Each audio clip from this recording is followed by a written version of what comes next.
पुढची बातमी पाहूयात। विधान परिषदेमध्ये घोडे बाजार झाला हे सर्वांना माहिती असं सुप्रिया सुळेंनी काल सांगितलं। पैशांच्या जीवावरती कोणी उडू नये असंही घणाघात सुळे यांनी केला। कुठेही घोडे बाजार नाही, प्रेमानं मनं जिंकता येतात असंही फडणवीस म्हणाले। भाजपनं तोंड उघडायला लावू नये, सुप्रिया सुळेंनी या संदर्भातलं भाष्य केलंय। आत्ता हा जो घोडे बाजार झालाय तो कोण काय कसं काय झालंय या बऱ्याच गोष्टी तुम्हालाही माहिती आहेत आणि मलाही माहिती आहेत। म्हणूनच मी हे बिल मूव्ह करतेय की घोडे बाजार होऊ नये आणि कुठलंही इलेक्शन झालं तरी ते फक्त पैशाच्या जीवावर कोणीही लढू नये।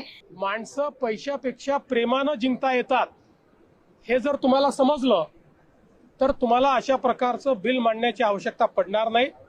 तथापि या निवडणूक प्रक्रियेत परिवर्तन झालं पाहिजे या संदर्भात जर कोणी बिल मांडणार असेल तर मला काहीच हरकत नाही।